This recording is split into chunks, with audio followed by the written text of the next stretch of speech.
This episode of Lords of the Storm is brought to you by our sponsors over at Patreon, where you, yes you, can also support the show. Just head over to patreon.com/Lords of the Storm to become a patron today. This podcast is a production of HeroesHearth Entertainment. Check out all of our other shows at HeroesHearth.com. Welcome, Hearthlings. Heroes, gather tribute and earn my favor.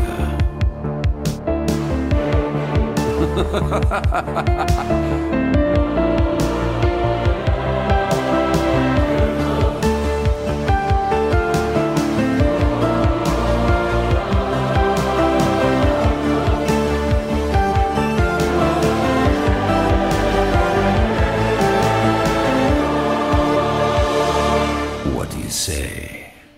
Are you ready to begin?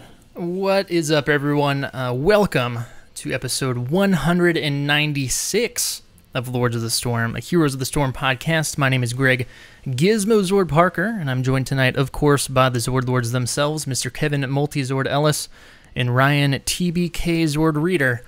And on this week's episode, let's be honest, you all know what this week's episode is about, you know? Let's be real. But we also have some other things to talk about, including somewhat of a surprise balance patch that hit today. I don't think a lot of us were expecting that after this last week, but it's here, and there's plenty to talk about. So we're going to hop right into it pretty quick here. But first, let's see how the other fellers are doing tonight. Did I say fellers? I think I might have. TBK, how are you doing? I'm here. Yeah. Yep. That's about right. All right, fair enough.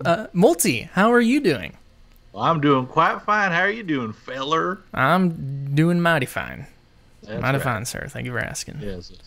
But yeah, there's... This is now a Red Dead Redemption 2 podcast. Thank you, sir. Do they have yeah. a podcast? Because if so, I want to listen. Probably. I don't even play the game. I don't know. I just want to hear them. I bet there... If not, there probably will be at some point. That's going to be one of those games that gets an online community like GTA, so there's probably something out there.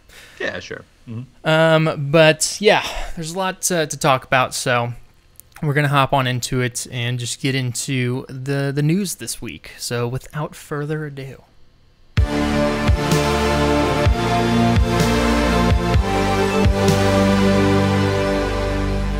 All right, first up, just want a quick reminder here, there will be no episode next week because it's the day after Christmas, and it's the day after Christmas. That's why there's no episode next week.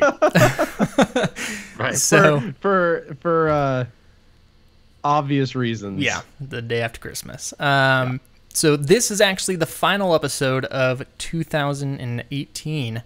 Man, what a great final episode. Yeah. Huh? Yeah. It's Ending the year super off stoked. right. A lot of good news, a lot of happy feelings. Yeah. It's a jolly I'd holiday. say so. Yeah. You know, normally we do Merry Christmas. like we kind of recap the year and stuff, but ain't nobody got time for that this week. So we're gonna rock it out, and then we'll be back in 2019 with the Stitches hero rework for our hero of the week, which should be pretty good because Stitches is super awesome, and he got buffed today, which is even cooler. And we also want to give a congratulations to Jason R., who has won our Patreon contest for the Orphea poster signed by some of the developers of the game from BlizzCon. So thank you, Jason R., and thank you to all of our patrons for the support of the show. So we appreciate it. Okay, here it is. Last week's episode, we talked about the HGC and the lack of information. And I do believe it was towards the end of that discussion. I feel like I kind of had a feeling of what was going to happen. I wasn't really expecting it, but at the same time I was. And TBK, you came out and said, you know, if they announce something tomorrow, it's still not going to make everything okay. And boy, Right, were you right. I just, you know. Unfortunately, I was way more right than I ever wanted to be. Yeah. Well, in a I million don't years. think you really expected what happened, right? I mean, we kind of ended nobody expected what happened. Because I know I went in last episode going, I mean, we all had it in the back of our mind, right? Like that this could be coming to an end, the HGC. But I think I even said last episode, I was like, I think we're getting something. I just think it's probably super scaled back. But yeah, Thursday, we got some news. Yeah, and it was interesting. There's been a lot happen this past week with everything. There was the announcement. There's been more stuff that came out. The other, if you guys listen to this podcast, you probably listened to Core and Into the Nexus, who were able to get like the hot take on it right after it came out, which both of those episodes are really good for those opinions. And we've kind of had a week to simmer on it. I do personally want to kind of apologize. I pretty much stayed off of Twitter. I was on Twitter, but I didn't post any of my reactions, honestly, partly because I was kind of speechless. I didn't know what to say exactly. Even when it came to, the good tweets about how awesome and amazing the community and stuff is. I had to sort through some feelings. Dude, I get it. I totally get it because it was hard. Like the day of, I spent way more time on Twitter than I think I should have. I was just checking everyone's reactions and seeing like, what some of the pro players and casters had to say and trying to throw in a couple bits of where I was at and that sort of thing. And it was tough. Like I kind of wish I hadn't done it. I wish I'd held back a little bit because that night, again, we kind of hinted at a little bit at the pre-show here, but had some trouble sleeping and, it was emotionally taxing to just be on Twitter that day, and honestly a little bit since, like it hasn't fully died down, but you are starting to see some changes in like the tone of the community, even just a week out now. So like I am glad that we're doing this episode now where we've had a little time to simmer, because I've gone from like a weird mixture of white hot rage and hopefulness to a little more on the hopefulness side. I don't know. I mean, I plan to pull no punches on this episode here either, but yeah, it's been a week. Yeah, I did not stay quiet. No. Yeah, either. And I had lots of feelings. Yeah, they're all out there. It was well, I mean, even in our like the Zord chat and the podcast chat, like people were talking about. I think I made a few comments, maybe in the Zord chat. I'm actually not sure if I did. Like, so even like with my close group of friends, I really didn't say anything. And last night I talked about it a little bit on Convert to Raid, which is like the first time me speaking about it, and it was really hard. Like there's just so much. Yeah. So I'm super glad that we can do this tonight, where I have two other people, to where if my mind is getting on overload and stuff, you guys can help me out. We're pretty good at ranting, TBK especially. Yeah. I definitely had a mini case of like anxiety attack. Oh yeah. On Thursday. Like this is, and it seems weird to say that over a game, but it's a game that I've been playing and heavily involved in for over 4 years. And it's a community that I'm heavily involved in, and a lot of the people that were affected by the decisions that went down. And we're going to go over the overview of the letter in a second, and just reading over it again just pisses me off. Oh yeah. All over again, because I haven't read this. I literally haven't opened this thing again until tonight, and so I was just looking at it and I was just like, oh my gosh. I read the parody of it, which we're also going to mention near the end of the show here, but even reading the parody was hard, man, because it just brought up all those feelings. Yeah, it's rough. So I mean, as my wife can attest to, like she was just like, do you need anything? I know this really sucks. She brought me home a large like cherry Dr. Pepper and a donut, because why not? And then she made me steak, and I was just good. Like, I don't deserve you. And then I ate the donut and I drank the cherry Dr. Pepper, and then I ate the steak, and I felt a little better. But then I got back on Twitter and I was up until like 3 a.m. and it was just ridiculous. And then I drew some stuff, and then I looked at Twitter again, but it was a night. Yeah. My wife could tell something was up, like she knew something was seriously wrong, but I found it hard to explain to her. I was like, well, so they're canceling the HGC, which is the pro scene for the game, and then also potentially scaling back their support of the game to a slower cadence and all this stuff. And I don't know, it was a weird time. It was a weird time for sure. Yeah, my mom had called. They're in Florida right now, and I had kind of told her what was going on. The way I explained it was like, well, imagine us doing a podcast over football, just football in general, and then all of a sudden the NFL is no more. It's like, we're not doing a podcast on the NFL. Football is still a sport. It's still there. But yeah. And she's like, oh, my question that seems is weird. It's like, it kind of is a little bit. as a super not fan of the NFL, my question is, why can't we just get rid of the NFL instead? Just have Canadian Football League. Yeah, totally. And local stuff. You know, arena football. Yeah. Flag. The XFL. I feel like I'm going to get some hate mail on that one, but whatever. The LFL. There's lots of them. So without further ado, we're not going to read this whole thing. You guys have probably read it. So the first thing that came out, the one that came out on Thursday night, was a letter from Jalen Brack and Ray Gresco. And it is very... it's soulless PR speak. Yeah, is what it is. And it's, it is. And it's all it is. There's a lot of fluff in there to try and soften the blow, talking about other games and decisions as a company, which I get is, a PR thing here. But, it mentions that they have made the decision to cut the HGC for 2019. And then again, potentially, or not potentially, but moving devs around from the team to other projects because they're working on more games than Blizzard has ever worked on. And that affecting the cadence of future Heroes content.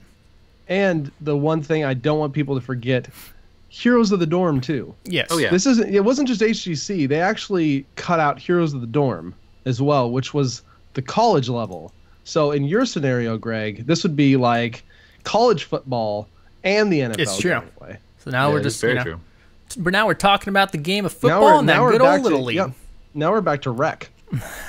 Just well, rec. But see, there's a little bit of that in there too. So when I read that, honestly, my main concern is, I mean, yes, I hate to see the HGC and Heroes of the Dorm go. Obviously, loved covering it, loved watching it, and all that sort of thing. I was always a fan, but like, I'm more a fan of the game itself, like just playing it. Like, and I mean, it's still going to be around to do so, but this already starts to set the stage for, again, so one of the lines that really took me off kilter, I guess, in this article is the one where he says, ultimately, we're setting up the game for long-term sustainability, which is true. I mean, yeah, that was going to be needed eventually. We've seen it happen to so many other Blizzard titles. I would argue even Diablo 3 is in that category, but definitely things like, Warcraft 3, Diablo 2, some of these other games that are still supported, but just not as much. And so when I read that, I started to, I don't know, like, it feels too soon. And I don't want to dive too deep into this right now, I guess, while we're still just covering it. But it feels like 2018 was such a good year for Heroes that it seems weird that we would just pull back right now. I don't know. Yeah, so the things I think that especially caught most of us off guard on this is, one, the fact that both the HGC and Heroes of the Dorm were cut altogether. I had the thought and stuff and kind of contemplated it, but if I really sat down and thought about it, what I thought would happen is obviously them cutting back on the HGC and potentially even going back to kind of the circuit style where it's not HGC itself, but just more of a circuit competitive play with a few big tournaments a year and then the finals of BlizzCon. Yeah, I think that was a reasonable assumption. Yeah. Mm-hmm. Or they could have dropped HGC and left Dorm. I mean, it's still just good, collegiate level outreach, getting people interested in games and esports, and I mean, it's helping get people scholarships and all these things. Like, I think even that would have been okay. But yeah, because I mean, like, let's be honest here. The cost for Heroes of the Storm, which had I don't know what it had last year, but I know in years past it's had like 3rd or 4th most in tournament winnings. A lot of money for that. Their production value was incredible for these, which isn't cheap to do every weekend. So obviously, you know, a ton of money is going into that. So from a company standpoint, it is, while it still hurts, that's something that makes sense. But to again, just losing everything, I don't think we were ready for. Well, but from a company standpoint, does it make fully sense though? Because I mean, we had just now in chat Heavy Pets, which by the way, great name. I hope it means that all of your pets are slightly overweight. But anyway, it mentions that Blizzard's stock is down significantly right now.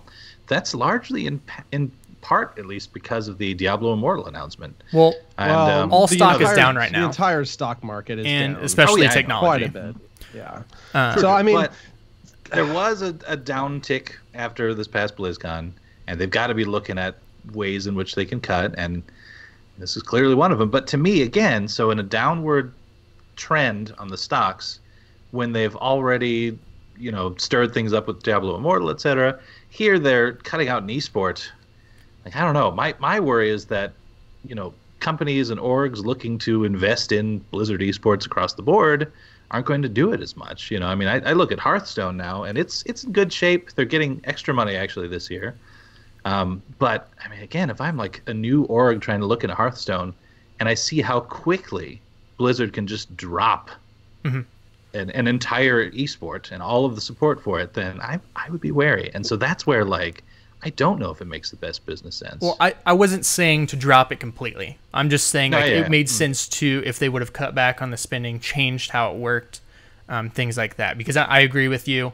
It's not a great look, even though Heroes of the Storm is late to the MOBA scene and kind of a saturated market right now with some really tough competition. I agree with you on that. TBK, I know you were getting ready to say something here. Okay, here we go. Let's break this down just a little bit.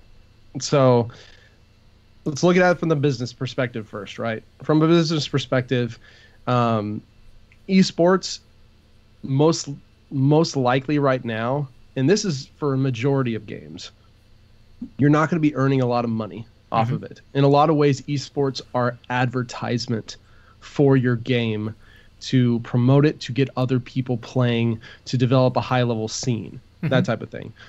If the return for HGC isn't there, then from a business standpoint, of course, it makes sense to cut it back, right?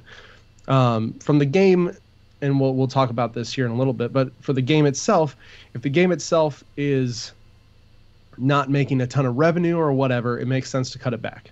That's just business sense, right? I think my biggest problem with this entire thing, just focusing on the HGC and Dorm, is the lengths they went through to do it, and the way they did it. Yeah. The silence. And so first off, we have several weeks past the due dates for all the roster changes, the transfers, and everything of complete silence. Whatever.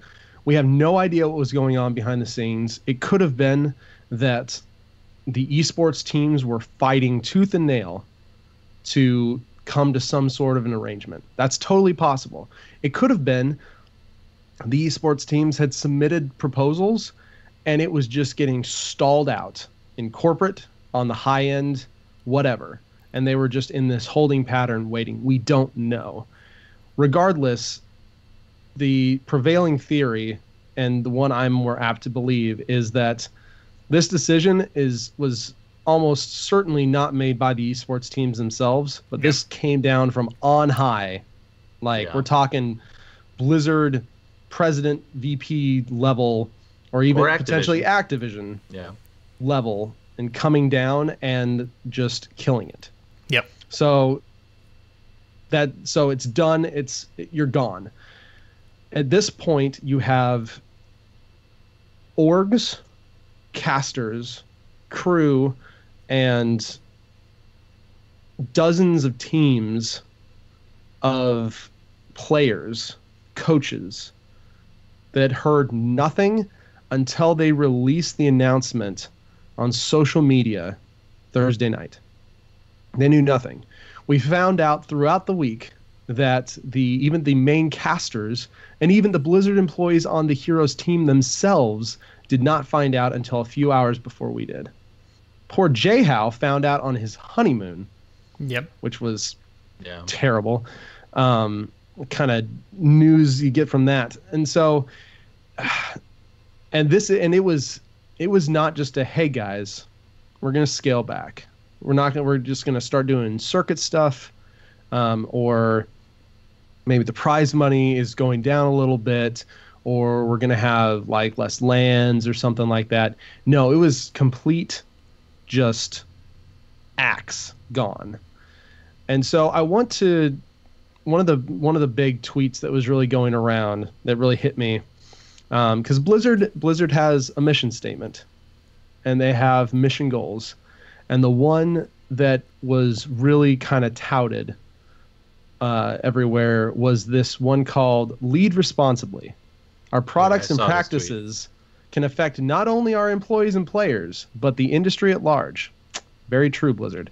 As one of the world's leading game companies, we are committed to making ethical decisions, always keeping our players in mind, and setting a strong example of professionalism and excellence at all times. Now, from a corporate standpoint, what they did is not unheard of. It's not even uncommon. It's not uncommon for, and remember, these are all contract employees.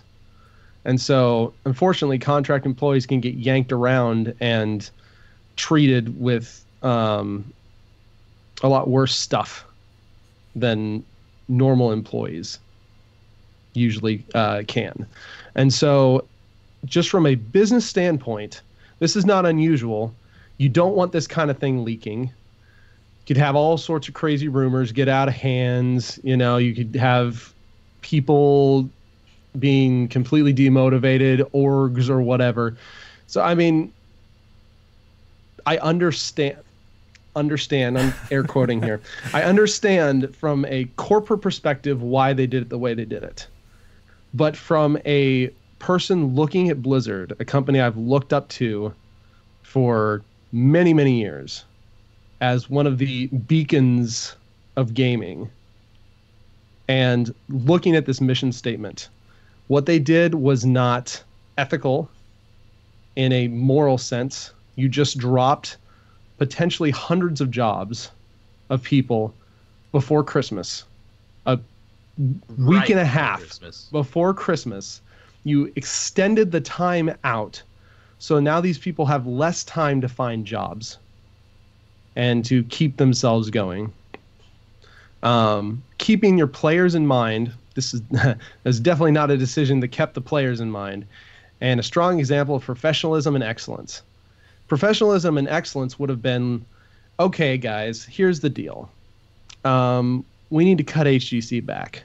We're going to be doing one more year, or we're going to be doing one more phase, 6 months, and it's going to culminate in a big tournament, and it's going to be the last hurrah for Heroes Esports. And so, while yes, your motivation might go down a little bit because it's going to end, you have 6 months to start looking for stuff so that you can line stuff up for after the game's done. We're going to give it the big hoorah that it deserves at the end when we're closing off an esport, that type of thing. Or at the very least, guys, I know it's been a few weeks. Sorry. This was something our esports team was fighting tooth and nail for, but it came down from corporate that it's just not justifiable. We gotta axe it. Here's some severance, so that you can keep floating for a month or two while you look for jobs. Sorry, it had to go down this way. No. Yeah. It was literally nothing. You probably hit on a really good point about contract workers, though, and just how they're treated across the board. I've seen it some in jobs I've had in the past, too, where a lot of times they just, depending on the industry and what they're doing, they can sometimes expect to just suddenly be dropped and be looking for something else. But in this setting, like, again, when you build your whole life around it, when you move to California so that you can cast or play or whatever else, and like get everything set up around something that just ends. Like I can't even. I mean, we were hit by this just as podcasters, but it's nothing compared to what some of these folks have gone through. Yeah, and nothing. You know, one of the things, the severance pay or whatever. I know Core hit on that last week. Heavy Pets talking about it in chat, and that's the thing. Like, no, it is absolutely not necessary business-wise for a company to do that. But, you know, in a company that we have known... Is it ethical? Yeah. That's how you get excellence, in my mind. Like, of all these things in the mission statement we're covering here, to be excellent is to at least give some sort of a heads up. I mean, I'm with you in that having the extra time and one last hurrah tournament leading up to it would have been probably the best thing. I'm also kind of wondering why they didn't just, maybe not at BlizzCon, but shortly after, at least, rip off the Band-Aid and then kind of say, all right, well, you know, there's no need to sort through the roster apocalypse and rethink through the comps because there isn't one, you know? Like, I don't know. And so they may have not known at that time. I feel most bad for the Crucible people. Yeah. Oh, yeah. Just think of fighting through the open, because there was 2 Crucible teams that switched over. Yeah. Think of fighting through the open division all year, defeating the team, knocking them out of HGC, being ready to go, and it's your false start. You're done. Like it's over. I saw one of the players tweet, and I think I reposted it to our Discord, but I'm not going to cite who it was or whatever, but I cried my eyes out reading that Thursday night. I was just like, I can't even imagine. But anyway, okay. Yeah, so there's those players, and then there's, I don't want to name any because I've seen people just being complete dicks in responses to their tweets and stuff, but you also have people who have won Heroes of the Dorm and won tuition, and were doing great in the HGC, and dropped that tuition to put school on hold to pursue the HGC, and now it's gone, and now their scholarship is also gone that they won. And it's just bad all around. And again, while the severance pay, it's not Blizzard's obligation to that whatsoever. It's something that, with the things have laid out, the Blizzard that I have known for over half my life at this point, and followed Mike Morheim Blizzard. Yeah, and played, just seems like something they would do. But on top of all of that stuff, it's not just that they haven't done any of this stuff, and I don't want to say that this is confirmed, but if you guys follow him on Twitter, Tim Rizzo, who covers a lot of news for Heroes Esports and stuff, has come out and said that, you know, with all of this, Blizzard, since that post, has yet to contact, speak, or issue a follow-up statement to any of the organizations that had pro teams. It's been silence since that point. That's a whole nother aspect of this, because you've got the players and the casters and whatnot, but then you also have to factor in these orgs. Yeah. From what I've heard, either all or most of these orgs that had professionally sponsored these people found out at the exact same time we did. In fact, most of these orgs were under the impression, and it's possible we may actually get one of the managers or something from one of the orgs in for an interview in the first week or two of January, to kind of get a little more of the insight into what was going on the professional side, because I think that'd be a really interesting conversation to have. But they were completely unaware. Apparently even the players were receiving emails saying that details were just being finalized and such still. And if you look at this, not just in the Heroes perspective, but as a whole, this is not only a massive thing for Heroes, this could be a massive thing for esports.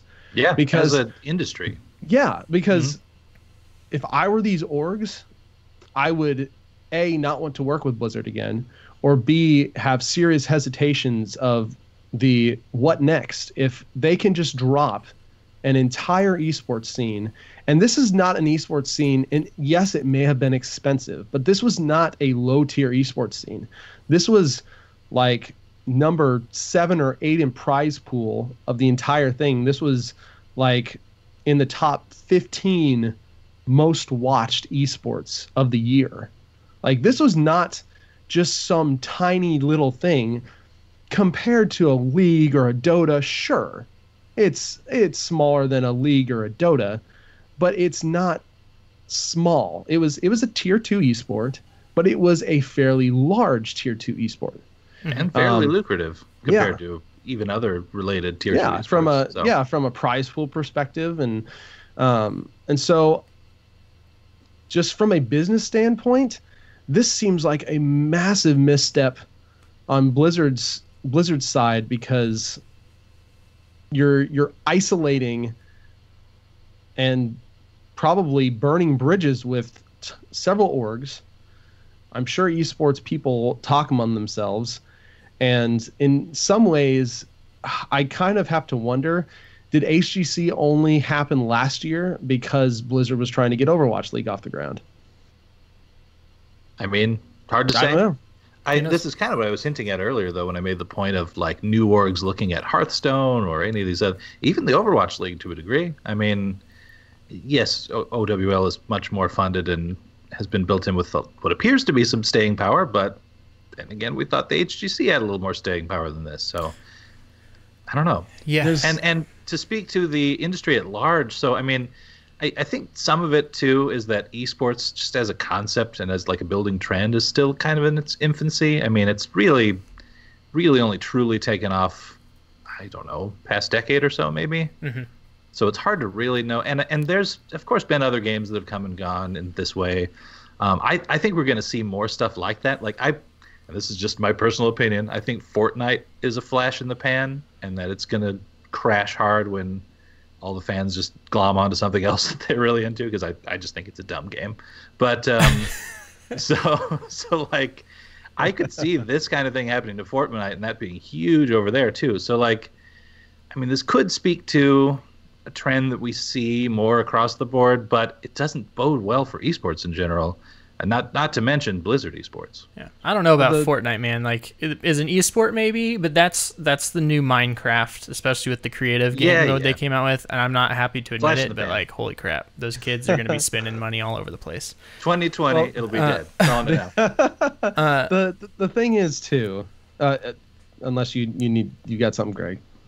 I was gonna move on a little bit further. So if you got something still on topic here. I mean, it's kind of related. It's more the HGC did a lot of really good things, and in retrospect, you can kind of look back and see how, I don't know, how mishandled it was in a lot of ways. There were so many things that we didn't see from it, like crowdfunding and whatever, because the Heroes esports scene in general started grassroots, lots of third-party stuff, and it was kind of these tournaments that Blizzard would hold over time, right? And one of the big things Blizzard has done, they did it with Heroes, they did it with Overwatch, is they took it and they just threw a lot of money at it, and in some ways potentially overinflated it. A lot of esports do much better when they build up organically, and the company that does them supplements them, or at least lets them build up to a large enough point where it's sustainable and then moves in to help out. We took Heroes from a growing esports scene to this massive boom. Now there's a league, there's 8 hours of content, 6 hours of content, 3 days a week, and then all these big things, these LANs, these huge tournaments, and we expected that to be sustainable without a lot of initiatives. There was a lot of good feedback after the first season of HGC very little of that was actually implemented into the second season of it. And so it's just one of those things where in some ways it was probably always destined to collapse under its own weight. Yeah. Agile Heart says, I don't think the game companies should also run the leagues. They can't help but see these leagues as marketing tools, which is not sustainable. I agree with that, but again, with how young esports is, we're not there yet. Esports has to grow more before that becomes more of a thing. And I know there's some leagues that do that, but it would be extremely difficult for a company to come from the ground up and do that with the amount of money, again, that it takes to put on these types of productions. So that's the hope in the future, for sure, to have things like the NFL and NBA. So I've seen a lot of people in chat talking about, this isn't the Blizzard. I knew Blizzard's just Activision shell. Fist brought up a really good point last night, and I think it summed it up, my thoughts, pretty well about the whole thing. Because, I mentioned my fears with Activision Blizzard last week, how I've been talking about it for like the past 6 months with different people. Blizzard isn't that company anymore, and we can't necessarily expect them to be, because those guys like Mike Morhaime, Chris Metzen, everyone who's been leaving, have been doing this for a really long time, and the Activision merger isn't new. Like, that's not something that just happened in these past couple of years. Blizzard might have not become what it was without that merger, because they got a lot of money and support from that. And there's been some great things come out of it. But the realistic look at it is, companies are going to change as people leave. And, whether you want to get into the rumors of why it is Mike Morhaime left, if he was actually ready to leave, if he wanted to jump ship because he didn't want to go down with the company he helped build, anything like that, which nobody knows exactly what's going on. People rotate in and out, and is amazing as Blizzard was as a company, and potentially still could be. Companies make dumb, stupid decisions. It happens. The games that are there are still great. Heroes is still great, and it's not a reality you want to accept, but it's life. People age, people retire, new people come in, bigger people take over, and it sucks. It really sucks, but we're kind of in that weird state of old Blizzard starting to potentially become a new Blizzard. And I think the true test of what new Blizzard's going to produce is the games that are in the incubator right now. So whatever kind of quality we get out of them, I think is going to just speak volumes. And here's the thing. Here's what I just can't wrap my head around about scaling back support for Heroes in general, is that, okay, so if they're cutting back to Heroes so that they can open up money, people, whatever, just brain power for some of these other projects, right? If those projects blow up, let's say 2019 BlizzCon is just the most amazing thing ever, and they released like these just insane, maybe even a totally new IP that like brings in all these new characters like Overwatch did, and just blows our minds and makes us rethink how we feel about gaming and all the kind of stuff that Blizzard has historically honestly done. Isn't Heroes the place to celebrate all that and like bring those characters in and have us play against other characters? Like, I don't know. I can't wrap my head around why they wouldn't just keep Heroes again as the love letter to overall Blizzard in anticipation of some of these other games blowing up. So in a lot of ways, the original PR press release, and they actually use the term Blizzard's love letter. Yeah. And I was just like, you broke up, didn't you? That they're an X to you now. Dude, it does feel like a breakup. I was going to use that analogy. Yep. It feels like they ghosted us for like 3 weeks, and then just in one tiny text they're like, okay, we're done. And they never texted back. And it's not like, we're done. It's like, hey, we're done, but but we can still be friends. We can hang out occasionally. We can still be friends. Yeah, exactly. we can still be friends a little bit. But no like hugging or anything. Yeah, like if you hug, like we can hug, but butts out, like it's just a shoulder hug. No eye contact. Yeah. Zero eye contact. I do want to kind of counterpoint too, Greg, and from what you were saying about companies changing, and it's all really true. I mean, all that's true. The question is too, though, from a player and a consumer perspective, you need to decide if you want to support what that company is now becoming. For sure. And because that's the thing. It's because there's definitely, and there has been, and they're kind of gone now. There's been a lot of rose-colored glasses with Blizzard for me for quite a few years, and just especially recently with them, talking about focusing on mobile more. Just some of the decisions and the communication and stuff they're making on the WoW side, and this Heroes announcement now, and the HGC cutting and stuff. It very much may be this is not the Blizzard I knew anymore, and yeah, it might not be. And so now, based on that, you need to decide, okay, am I going to then move from I just support Blizzard no matter what because I love their games, to and let me take a hard look and see if I want to scale that back, or if I want to take a wait and see approach, or if I want to, continue supporting that type of thing at all. Well, see, the thing is, I think your rose-colored glasses you referred to there, I definitely had, honestly, up until this announcement too, and I think it was well earned by Blizzard. I mean, I think that, again, I've been a fan for, I guess, 20 plus years now, and the quality I've seen from them pretty much this whole time has been just awesome. And so, like, that's why when Diablo Immortal rolled around and started to be announced and everyone else was up in arms, I was still kind of in my rose-colored glasses world of saying, like, oh, well, but it's Blizzard, guys. They're going to rock it. They're going to go and fix it. It's going to be really cool in the end. We're going to be doing grifts together on the mobile game, and it'll be fine. But now I genuinely am not sure, because my rose-colored glasses have been shattered a little bit as well. Yeah. I just don't see the company the same way.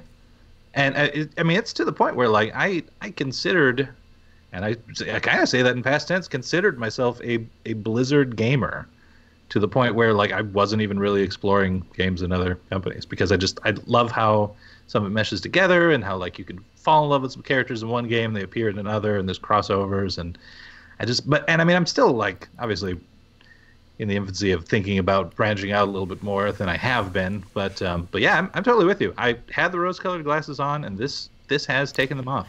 And I want to play devil's advocate a little bit here, because I've seen it from the outside looking in, from people who play other Blizzard games, that this obviously hits us harder, and this is the first time Blizzard has made a decision that has impacted me personally so much, to the point of anger.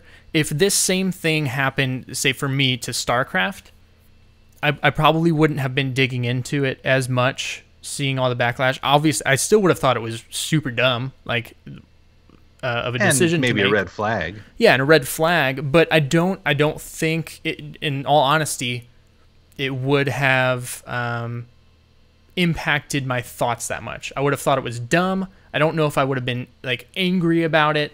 So I think that's a big thing too. And I do think there's people out there who, even if they didn't play StarCraft, TBK, you may be one of them, who was still super upset about it and impact your thoughts of Blizzard more than, not as much as this does, but more than an average person. So it's very hard. That's kind of me from, like, the WoW side. Yeah. So, and also worth pointing out, this doesn't just affect HGC players. There's a lot of streamers and stuff. It's being pointed out in chat. One of the reasons HGC wasn't successful is because it didn't have huge numbers. And its numbers weren't small during their big tournaments. I mean, I think the finals had, like, over 60,000, which isn't, again, huge compared to, like, League or Dota, but that's a pretty dang big number. but when you're considering a whole player base, it's not much. But even if people didn't watch HGC, you know, a lot of people probably watched some streams. You know, people are talking about Quick Match and Team League and the matchmaking and stuff. I have noticed a little bit of an impact, but not very minuscule.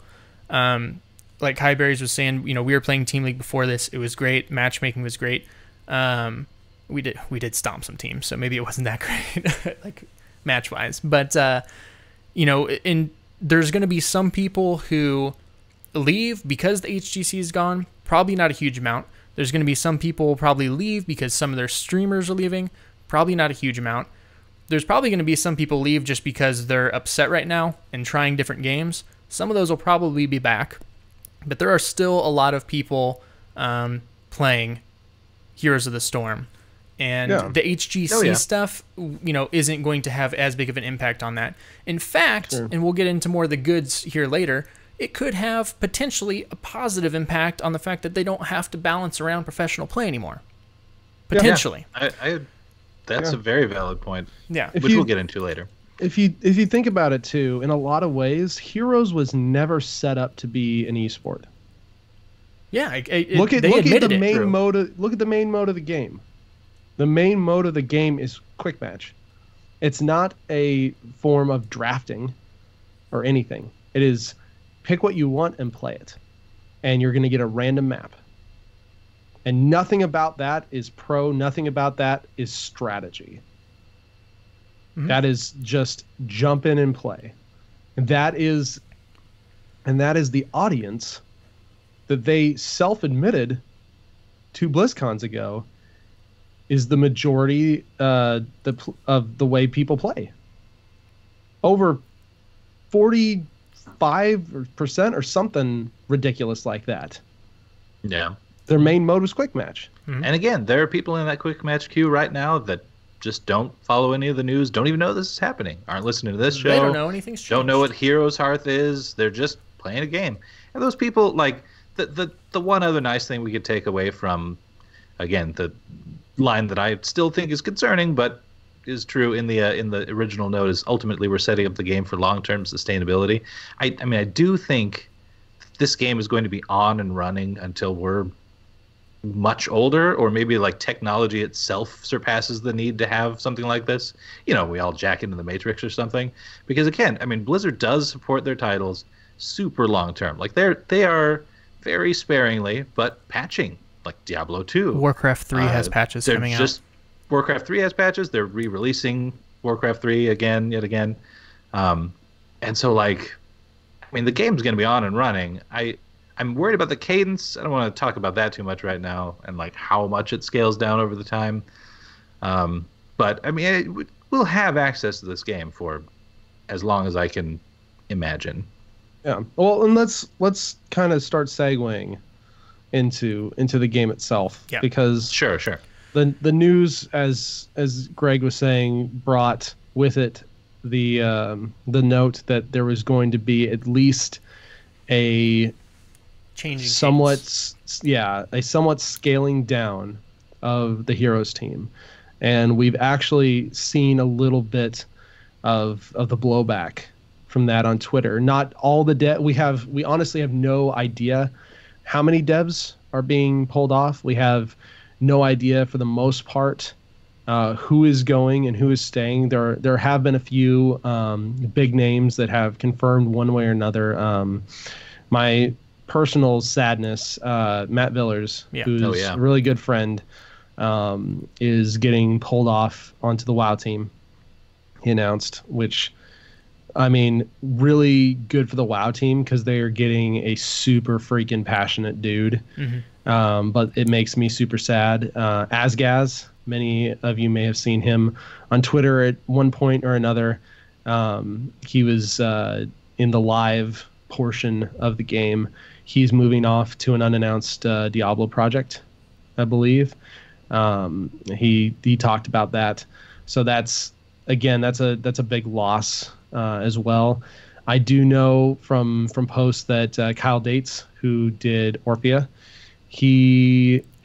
several others, but he is staying on the hero side, which is really good. That's a good one to stay. Yeah.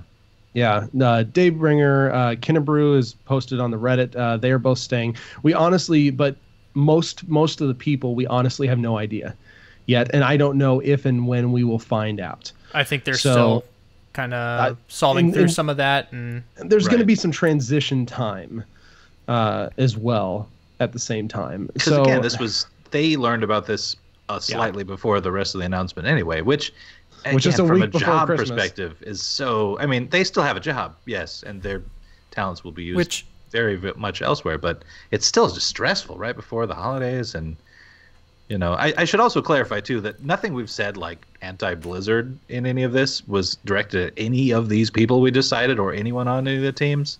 Yeah. They're in this as much as us, I think. Yeah, especially the ones that poured their love and passion into this is game, Blizz as a corporate. Yeah. Blizz, not Blizz as a Heroes team or the esports teams or whatever. I can almost guarantee you that none of them made any of these decisions. I say that because people, not so great people, blur those lines and do things like attack developers and that kind of thing, and that's just never acceptable. Which I don't want to jump back into the discussion we just left, but I think it's worth mentioning here because I forgot to.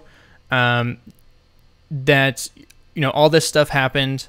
Still haven't heard anything from Blizzard since. But we do know at least I shouldn't say we know. It seems like at least one media person knew this a week prior to happening, which adds to the crappy way that this happened, and it could have happened sooner, and it still would have sucked, but it would have been better. So that sucks. Yeah, I watched you kind of lose it when you read that on Twitter. That's one of the one things I also reacted to when I saw that. So, but yeah. So moving on to kind of past the HGC here, which we could talk about for a real long time, but there's a lot to talk about. A couple days later, or 2 days later, maybe, or might have been the day after. I don't remember. Everything's blurred together at this point. It was Friday. So the day after. I'm pretty sure. KO. Either that or it was 14th, which would have been the Friday. Yeah. December 14th. Yeah. So it was Friday. Man, Thursday and Friday morning, though, that day dragged on super long. That was a really long rough day. end of the week. KO posted a board on Heroes of the Storm, or in the general discussion forums, talking about the difficult decision that was announced, and how some of the developers were leaving, and how he's really sad because he loves the team, he loves the game that they built together. And if you've ever listened to an interview with KO, if you've ever talked to KO, if you've read his posts, this guy is also extremely passionate about Heroes of the Storm, and he is the Heroes production director currently, who we thought would take over the director role. But now things are kind of starting to make sense why they weren't announcing a director for the game. But it seems that he is still here with us on the Heroes team. And while this is still a very PR-y post, it does, I think, show some heart into it and passion that KO has. But I'm not gonna lie, there was a line in here that worried me. So we had the cadence mentioned, and putting the game, or setting up the game for long-term sustainability. There's a line in this from KO.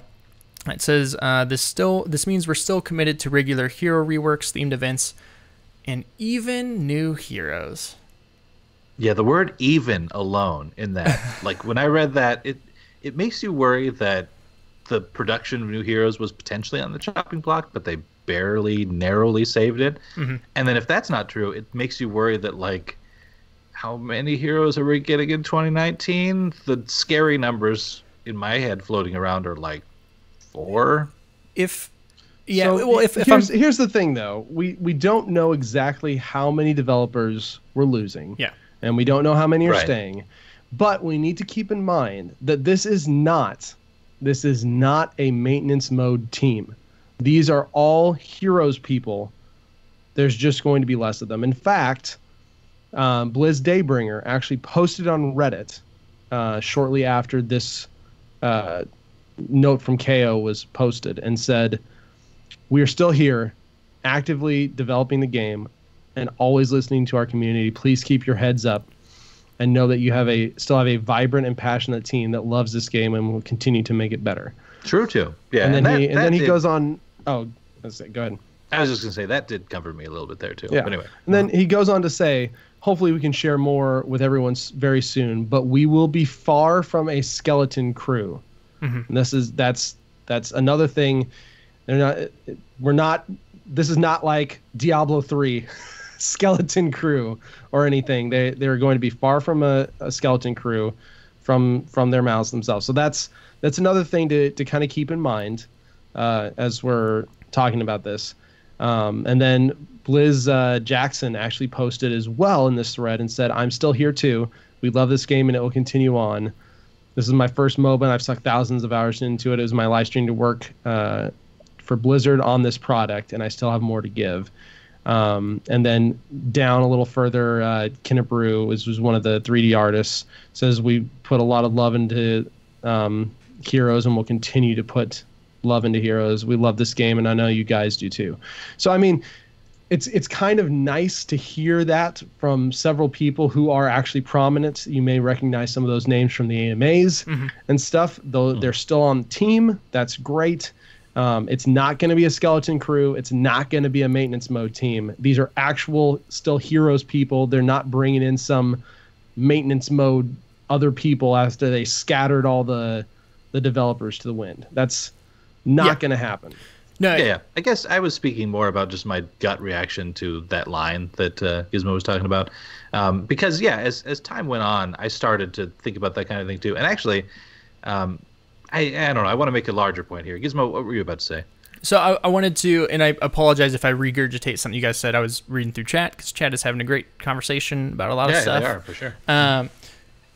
I think being realistic, about this line. One, I think it was kind of a poor choice of words to put it that way, but I also think it's we are very emotional about all this stuff that's happened, and that's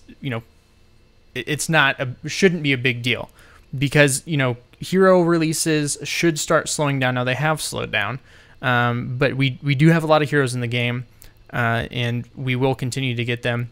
There's several heroes probably already planned. Like, those ideas didn't just get canned. Well, they work almost a year out. Yeah, exactly. So if you think about it, there's probably at least 3 or 4 that are pretty close to done. Yeah, and they could extend, the release dates for those heroes may be longer now than they were planned to be. Just to space to kind of to space it out. My gut tells me that we're going to probably, and we haven't heard, and honestly, if you think about it, Blizzard probably doesn't even know. The Heroes team probably doesn't even know yet, because they got hit with this the week before Christmas. My guess is they're still figuring this stuff out, and probably we'll see some sort of a blog post or something in January to kind of detail what the new cadence is going to be going forward, what their plans are going forward. At least that's what I'm hoping. But my guess is we'll probably see it drop down to 6 heroes a year.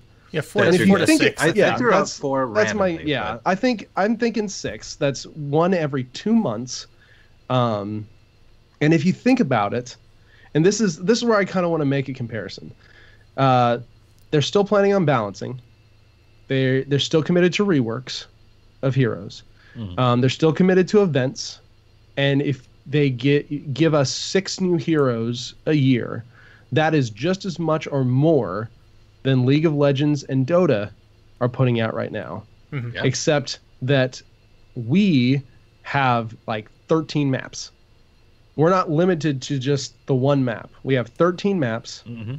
So if we get 6 new heroes a year, and that's another thing I was going to mention. There's no mention of maps on here either, which is sure. And that doesn't mean there's not ever going to be another map. It could just be they weren't listing everything, but I think that is telling that we will probably see the cadence of maps dramatically drop. We we get 1 map a year or something like that, if that. I saw a response to that. I don't remember if it was on Reddit or what, and I can't remember who it was, but I believe it was a Blizzard response saying, maps are more difficult. Right. So, but it wasn't like, so we'll see what we can do or something like that. But it was, reassuring that they're not just saying, oh no, we're not making maps anymore. Yeah. But yeah, so all that stuff is happening. I think the really interesting thing to see will be once they sort everything, is what happens as far as the things they were talking about at Blizzard, the system updates and stuff like that. So that's a big scary. Yeah, because KO mentions it in this. He says, we truly hit our stride in 2018, so I'm disappointed that some of our exciting plans we had for 2019 will have to change. I'm sure some of that was part of HGC, but I think the bigger part of that is everything. I'm not going to say everything's just thrown off the table that was announced at BlizzCon. Could be. Who knows? But until they don't know because things are hectic over there right now. I imagine they're figuring things out. They're going to at the start of the new year, when things somewhat settle down, they're going to have to get together, have a meeting, and reprioritize what their roadmap looks like. For sure. Which there is a lot of exciting stuff announced at BlizzCon. Like I really hope we still see the ranked merger but those are the big questions as far as content for 2019. Well, not just BlizzCon, but the other things we're kind of looking forward to long term, like adding more social features or opening up the API, or things like custom map makers. Maybe that's honestly the long term solution, to not release any new maps, just open up the maker and let us do it. Which kind of brings me to a point I wanted to make. There could be some positives in this. I know we want to touch on this a little bit before we move on. I guess, TBK, did you have one more point to make before that? I heard you say so. No, I think that's probably a little bit of what I was gonna mention. Is it's not all bad, because with HGC gone, there's certain things they don't have to do anymore, which is great, and there's certain things they might be able to do now. They don't necessarily have to worry about super high-end pro play like heroes or mechanics or crazy stuff that they may have toned back from. Because when was the last time a crazy hero was released? Cho'Gall, pretty much. Yeah, right? Cho'Gall. Mm-hmm. So, I mean, and I wouldn't be surprised if a lot of that pressure was from HGC and making viable competitive heroes that could be played. I don't know. I think what I was originally going to ask is, out of all the BlizzCon stuff, what would you guys want to see most? Not be ranked cut? Merger. Yes, I think I would say that too. That one's hard for me because honestly, I feel like for the most part, the ranked merger has happened. I feel like most people play Team League now. I've played several games over the past 2 days where my Team League team was all solos. Like there was not a single group in there. So I don't. Maybe for me, like the reduction of promo games and promo and demotion games and placement matches, I think would be big, if not the change for ranked. There's too much to just pick one, honestly. For sure. But to build on your point there, TBK, it actually, I think it was later on Friday, I was feeling super down about this stuff, right? But I started talking to our mutual friend SwiftZord about it some, and he made a lot of really good points about kind of that point you made too, of that, hero design moving forward, they're not designing heroes around top level pro play, or even with them in mind. Like we could see some really just off the wall crazy stuff that we've never seen before but have always wanted. Hearthstone Brew the Innkeeper, for instance. So like that could be a thing. And then also like so Swift was making some really good points about how, I mean, this kind of thing happens to games across the industry. And in many cases, when you're left with a team that's smaller but still super passionate about the game, you're left with the chance to really like turn that game into what the community always wanted it to be. And that's where, like, we could get potentially some of those things I was talking about, like custom map editors, maybe opening up the API, allowing so many other things. And, like, to me, the fan base that sticks around is going to have an even bigger say in what this game is going to be. Because, I mean, I do think the fan base is going to be reduced. Probably already is after the announcement. But, again, the ones who stick around truly can, I think, shape this into a bit more of what we've always wanted. So as long as they have the support for it. My only worry is that they won't have the funding to do some of those things. They have proven, though, that honestly, out of all of the teams at Blizzard, they seem to be the best at communication and listening to the fans. They seem to be a lot more interactive on the forums, on Reddit especially, on Twitter. Although we're losing one of our big Twitter guys, which is sad. I don't know what Chaos OS is gonna who he's gonna talk to now to fix the patch notes or have things clarified for him after a patch releases these days. That was a bromance for the ages. It's. I think you're right, Multi. I think we'll be able to potentially even have a bigger voice in some ways, and I think the team in some ways will have a weight off them, even if they don't have the resources that they had before. Sometimes, and this was pointed out on Twitter to us, someone pointed out, sometimes smaller teams can work more effectively than bigger teams. Yeah, it's true. Too many cooks in the kitchen. So a couple interesting things that I think should be looked at differently now with the smaller team. I know Bo brought up on Core, hey, if maps are going to be harder to create and stuff for the team, maybe that's more potential for them to come out with a map creator to keep the game fresh for people to go on. How hard is that to do? How many resources did that take to get in? Who knows? I wouldn't think it would be super hard because it should be built into the engine somewhat. I don't know how engines work. I'm just acting like I know what I'm talking about. But it could be not that hard. I would love that. Could be I would love that really so hard. much. Who knows? Another thing, API. Maybe they get to the point where releasing the API is a bigger priority now because, hey, the community can do really cool things if we get this out, which is more important now to give the community some more control. Who knows? There's stuff like that maybe they go into, allowing the community to help out in the creation and upkeep of this game potentially. Yeah, and so look at StarCraft. That got huge when Arcade came out. That was a really big thing. One thing I would like to see them do is just new monetization system. Just let me buy everything straight up. Yep. And keep the gems. Could that's increase fine. revenue. I don't have any numbers for this. All I have is to go off of is people talking. But myself included, I have spent so much less money since Heroes 2.0 came out. Yeah. I've spent, I even went back and looked at my spend history, and like 3/4 of it is pre-2.0.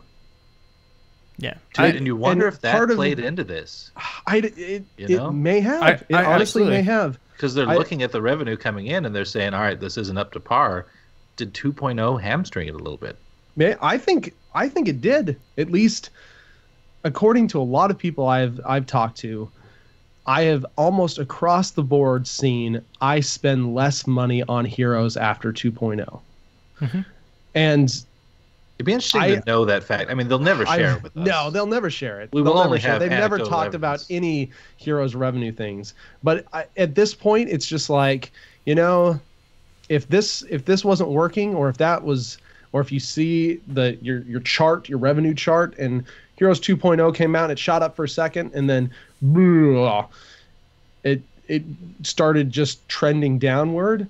maybe 2.0 was the problem. I don't care about the gems. The gem thing is fine because, yes, that allows them to actually award you with currency in game. They can't give you money because that opens up apparently a whole other ball of wax, can of worms, whatever.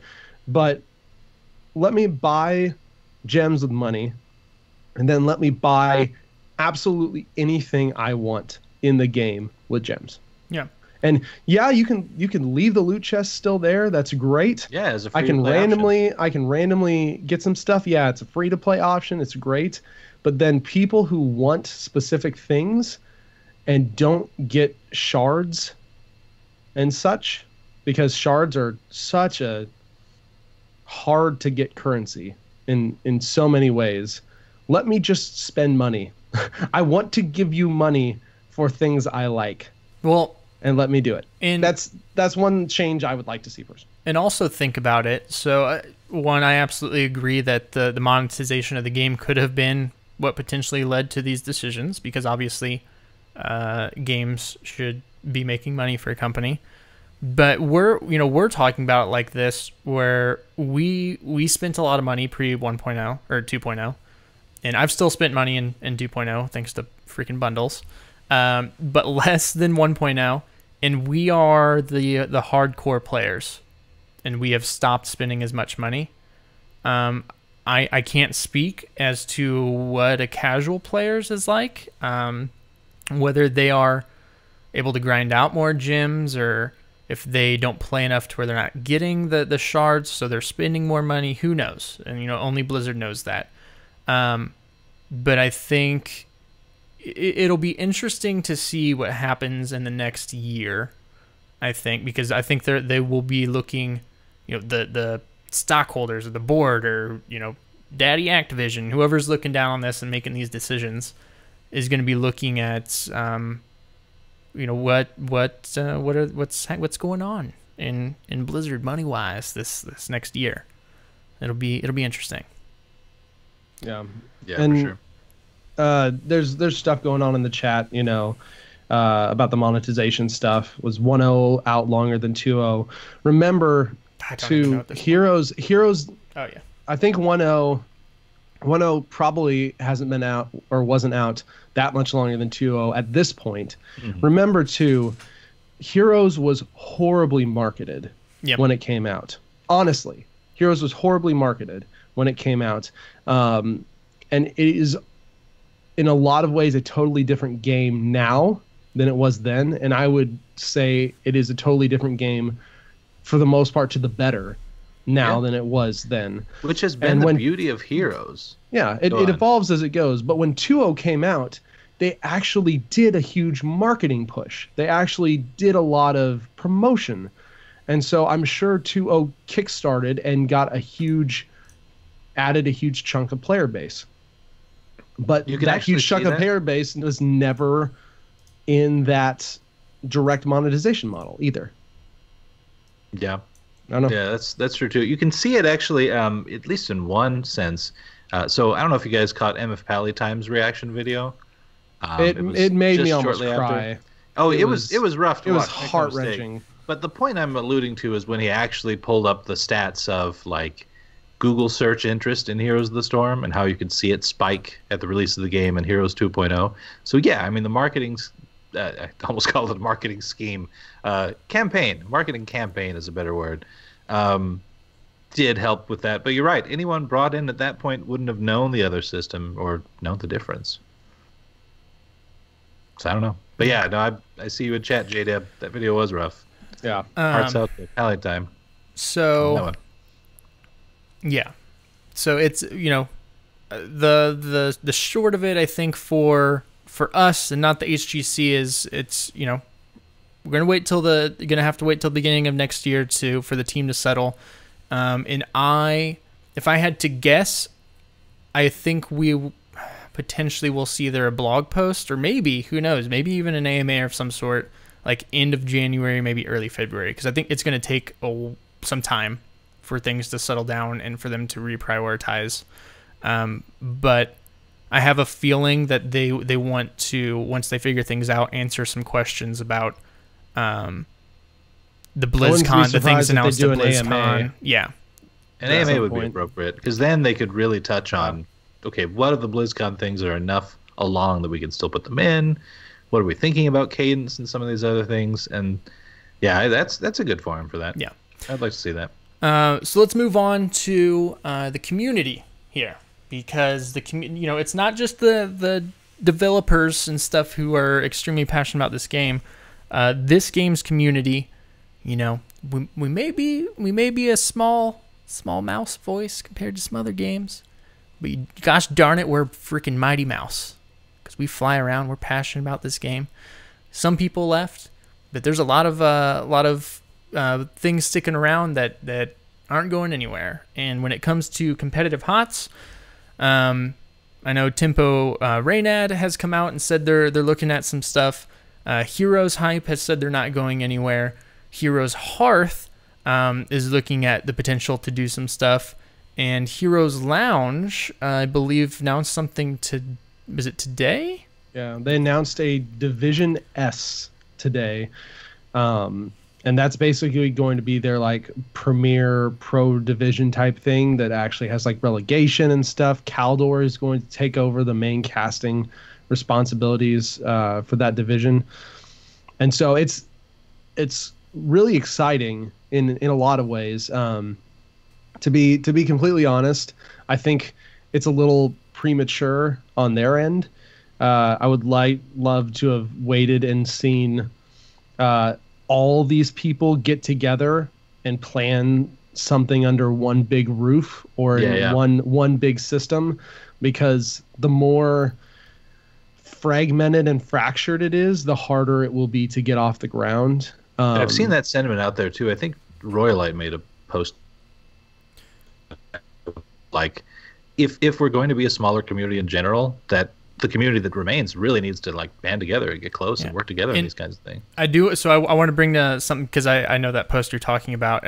Maybe it was a different post, but from same person, with concerns to an organization being the one to step up and try and get something started.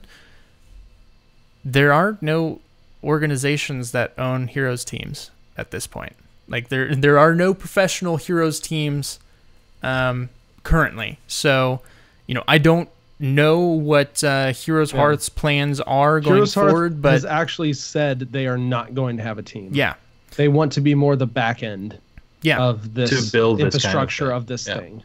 Which I think is amazing. And this, honestly, like this could be, this is high hopes and dreams right here. But, talking about, having a league that is not run by the creator of the game, it's going to be a long road. It's going to be a long road. We're not going to see the level of play that we used to. A lot of the professional players will or have moved on to other games, because at the end of the day, as a professional esport player, you have to play an esport where you are making money, and the money, that type of money, probably isn't going to be there a while. May never be there again, but who knows? Yeah, for a while, Heroes is not going to be able to sustain a team that practices 8 hours a day monetarily. Yeah. It's just not going to happen. Will it potentially still happen in the future? Maybe.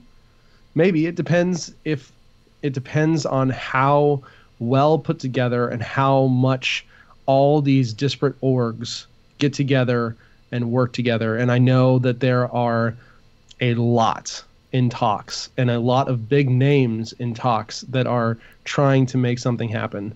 And I'm sure we'll probably get some details on those type of things in the next few weeks. But I'm really glad to hear that kind of thing, because now is the time to do that. Yeah. It needs to happen. It needs to happen quickly, but it needs to happen orderly, and it needs to happen collaboratively. And it sounds like they're laying the groundwork for that. It makes me happy to hear that there are a bunch of different people that are doing that and working together to hopefully lay that groundwork. And so maybe then we get back to the point where Heroes sustains what is essentially an open division. And that is, and yes, you're not going to be that peak level of pro that we're used to seeing in HGC, but it will be high level play. I actually foresee it being higher. watch. I foresee it being higher than what Heroes was prior to HGC for sure. I mean, just having been through HGC and learned some of the lessons of what that's like, I mean, I think that the player base that we get involved in this kind of thing could still be super high level and have some good tournaments with good prize pools and working together with some orgs and that sort of thing. I mean, there is. I still think a bright future in this. For sure. And I mean, that's like the whole player base has been continuing to grow. And as you know, the older the game gets, the average skill level will increase. And plus, like, you know, it won't be the same watching it, but at the same time, it kind of will be, because even though the overall skill may not be as high to begin with, the matchups should still be about the same. I mean, you can watch any in any ladder rank. There are really exciting games because they're evenly matched up. As long as it's competitive, I'm happy. Yeah, like that's. Yeah, exactly. I just want to watch something competitive. I don't want to watch something that's a stomp. Yeah, and let's face it, even if they're not doing all the right things, it's still entertaining. Yeah, exactly. HGC did have some huge skill differentials too, so that's something else we got to consider. And sometimes the stomps weren't as fun to watch. I do. Oh no, go ahead. I was gonna before we kind of move on a little bit. I do want to read a small portion, and this was posted by Workhorse Ian, who runs HeroesHearth, and this was part of the blog. This got a lot of traction on Reddit. The most viewed blog on HeroesHearth, I'm pretty sure at this point. And he just kind of says, thanks everyone. Apparently you people sent him hundreds of messages, so that makes my heart happy. And he said they spent this last weekend exploring an array of ideas on how to properly put together high caliber content that will help fill the void. We left no stone unturned, and now have what we think is a pretty compelling community-focused format for an initial tournament, followed by a circuit, then potentially a league. But while putting this all together, we have received messages from fellow orgs, tournament groups, community figures, and fans looking to do more about working with us to help build something great. In turn, I will be speaking with as many of these people as possible over the next couple days to get everyone on the same page and find a unified direction. So stay tuned. Once we connect with everyone, we'll start rolling out plans. We are on this, and we aren't giving up. More soon. Now, this just made me so happy when I read this, because this is exactly the direction we need to be taking to do this, and this is the timing we need to be doing it. And I love that. Not only that so many community people reached out, but that there's so many orgs and community figures and tournament groups that are still willing to do this, because that's how much the community is invested in this game. And I think in some ways when Blizzard made this announcement, they underestimated how passionate about this game the Heroes community is. Yeah. And Ian Workhorse, incredible dude, incredibly passionate about the game. Brasky, I got to meet at BlizzCon this year. Incredible dude, incredibly passionate about the game. Both super, super nice. As much as I loved HeroesHearth, the esports organization that owned a team, and I loved following that team and cheering for that team, I am honestly, with the way they're set up, with the website and stuff, I am super excited to see what they can do as a Heroes community and building up a competitive community and competitive scene. I'm super excited for it. That's one of the reasons that we agreed to partner with them. In the first place, that's one of the reasons that we are now a part of the HeroesHearth family, is because we saw the same passion in them that we have for the game. In a lot of ways, like way more, because they have the tools, they have the resources, and it's a wagon I wanted to be hitched to. In a lot of ways, it's for me, a great group of people. Yeah, for me, it wasn't even about the esports team necessarily. I mean, it's cool that they had sponsored HeroesHearth Esports, of course, but like, you know, in some of our first meetings that we had with Workhorse, when we were just kind of talking things through and seeing what this was all about, as soon as I just learned that, I mean, he's just doing this out of a genuine love for the game and desire to build an awesome community around it. Like, I think I even said in one of those calls, I was like, that's honestly exactly where I'm at with this. And so it just seemed like, you know, and he's bringing that same approach to this even after HGC, and doesn't look like he's slowing down at all, which is awesome. Yeah, exactly. The last thing I want to say as far as HGC players, casters, stuff like that, is yes, a lot of them have decided to move on to other games. Some are sticking around. Some are still trying to figure out what they're doing. Please, please, please, no matter what their decision is, if you see a tweet from them out trying to get visibility to, you know, to move and find a place to find a job again, do all you can to retweet that and make it more visible, to help the people that have lost jobs, you know, try and find some work again. Even if they're going to... Leave comments. Yeah, leave comments. You know, even if you're not supporting the game they're going to, stuff like that. Like, these players were awesome. They created awesome games for us to watch and enjoy. Even if you didn't watch HGC, but you see some of that stuff pop up, like, you know, help these people out. Because future employers are looking at that kind of thing. I mean, I think it's kind of creepy that they look at people's social media, but whatever. So again, like a quick comment where you're like, hey, no, you know, it was really awesome to watch you play. You're just a great personality on screen and blah, blah, blah, anything like that. And then best of luck with whatever else you're doing. It could honestly be like, if I'm an employer reading that, I get kind of excited about this guy and I start looking in a little bit more, and, you know, one thing leads to another. So yeah, there's things that just the average Twitter user can do to genuinely help these folks out, I think. Mm-hmm. And then finally, so there's not finally for the show, finally kind of for this part, you know, organizations and everyone's sticking around to try and build up a new competitive scene. There have been some content creators as far as streamers that have questions about what they're going to be doing, which is fair because, you know, streaming, if viewership and stuff goes away and that's how they make their money, they do have to make those decisions. As far as we're concerned, and I think both Into the Nexus and Core kind of share the same opinions here, nothing has really changed for us at this point. While we did cover the HGC, and we love covering the HGC, and it sucks that that's gone, we were never focused on HGC. I'm sure we'll be covering whatever comes out of the community as far as competitive stuff. But we've always...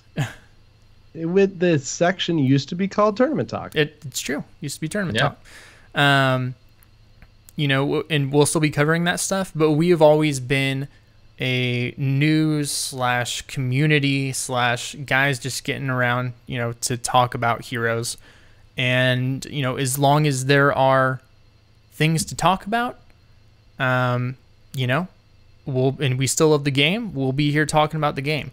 I don't think we can make any promises on exactly what that looks like because we don't know a whole bunch. You know, it may get to the point where there's not a bunch to talk about week after week. But the fact that we love this game in the community and enjoy just sitting around talking about it, and that's why, you know, what this show is founded upon, you know, we're planning to be here. We're here for you guys. So, anybody wanted to add anything to that, or?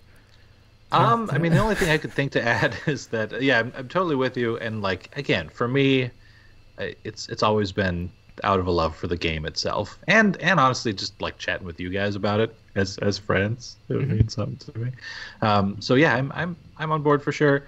I will say my only worries looking forward are not even the cadence itself, but like I've got a slight sour taste in my mouth toward Blizzard, as I alluded to earlier. Obviously, what did we talk about that for an hour probably?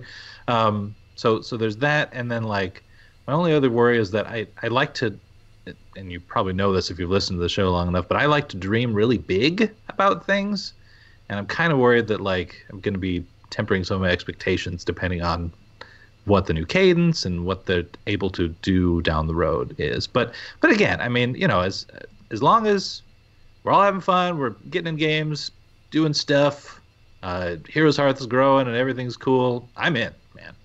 I can ride that. Ride it like a stuffed unicorn. That's being shook by a zombie child. Unicorn. Yes. Yeah. I still need one of those. God, I need to get in there. Okay. But like you know, like we said, there is a light that has come through this darkness, and while there's many things to be sad about, there are many things to potentially be excited about. We don't know. Yeah. Mm-hmm. Like Grubby said, there's the game is not dead until there is not 10 people playing. Yeah. As long as you get 10 Grubby people. would know with how long he's playing. followed and covered Warcraft 3. Warcraft 3. Yeah. So, yeah. Yeah. It's still going all these years later. It's still a thing. So no, I'm really excited.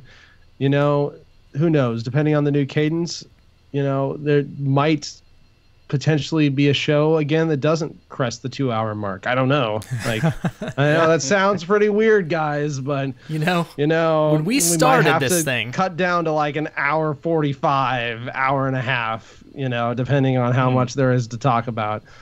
when we started this thing, it was like, what's our goal? What do we want? I don't know, like What's hour and our- 15 to an hour and 25. And man, we hit that for a long time.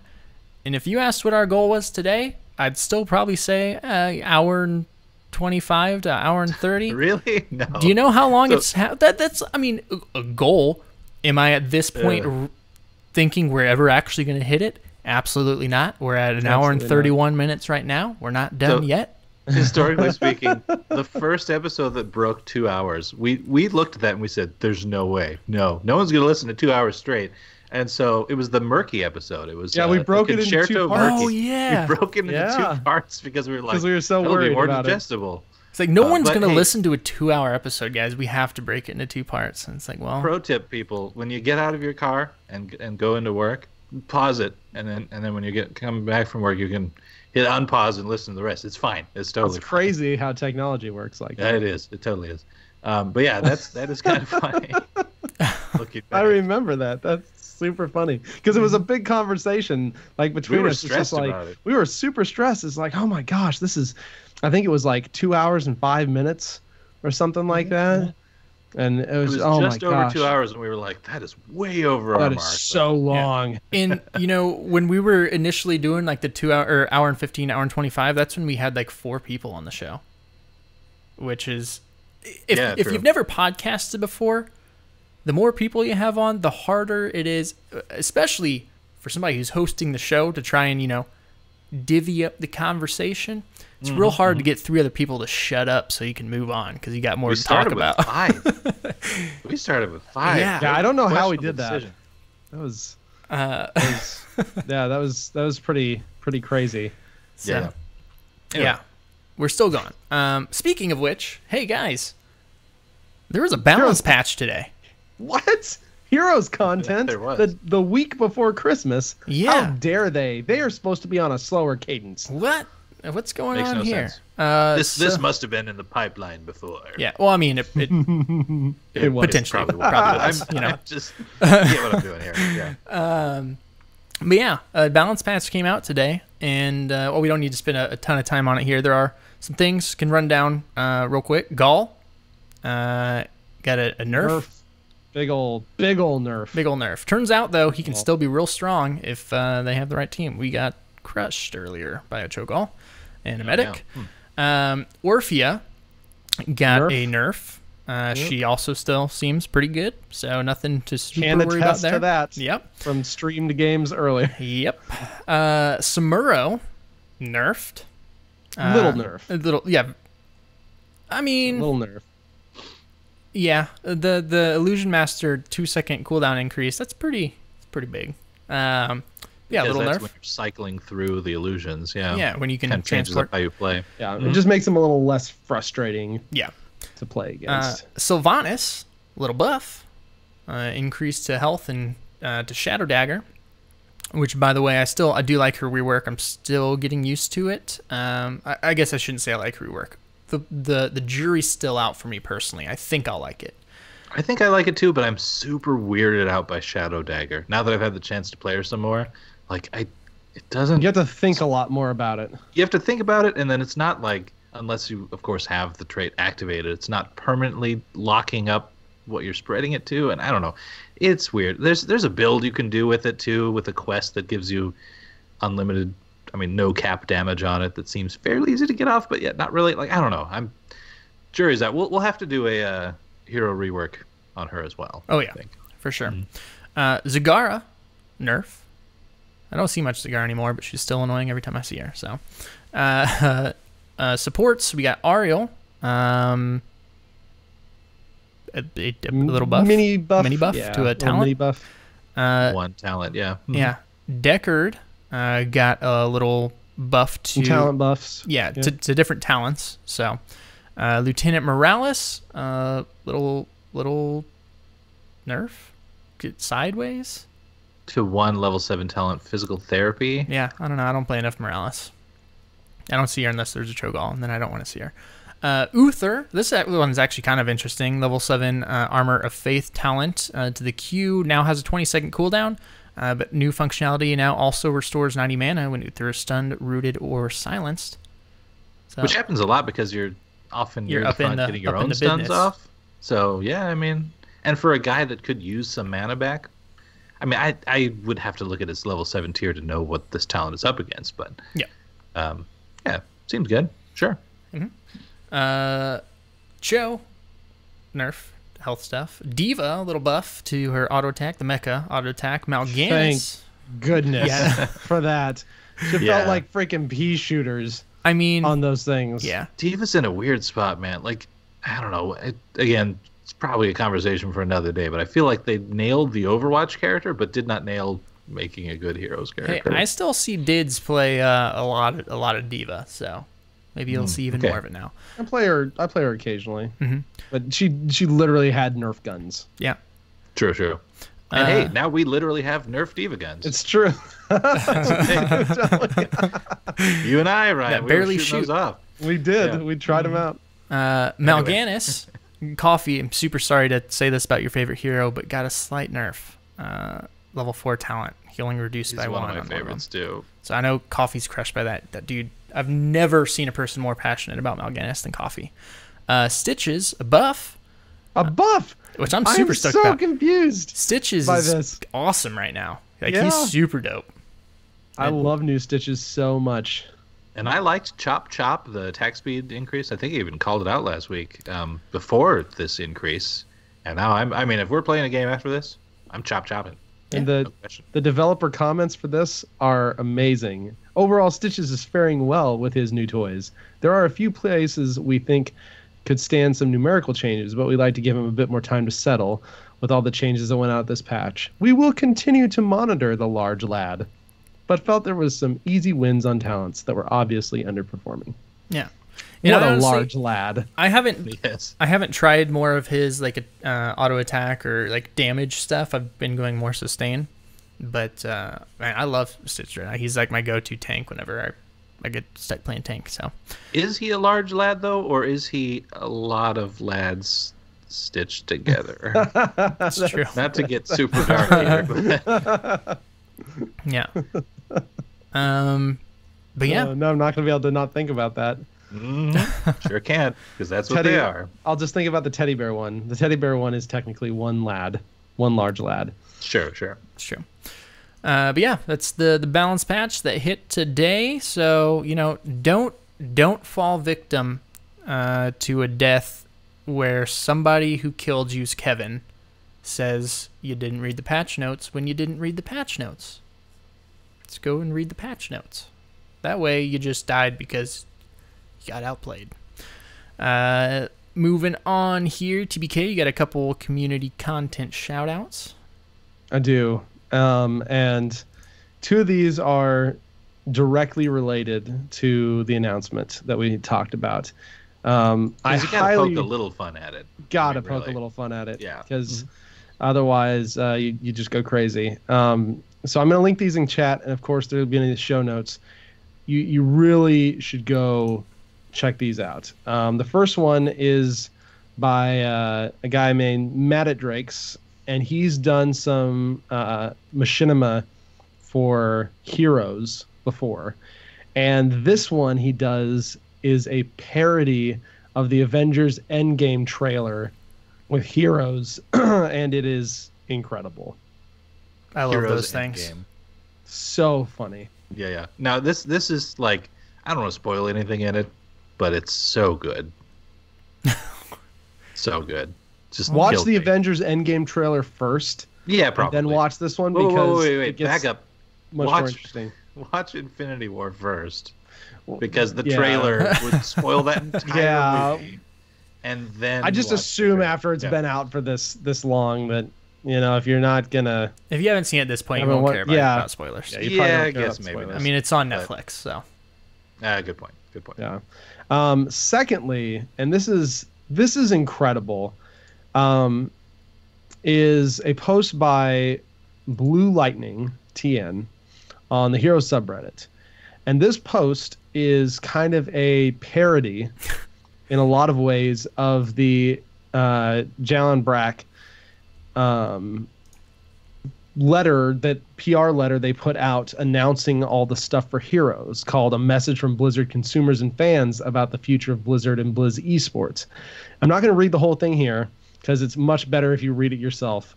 It's hilarious. It ended up being the most upvoted topic ever by more than double on the Heroes subreddit. It was so popular, it made it to the /r all.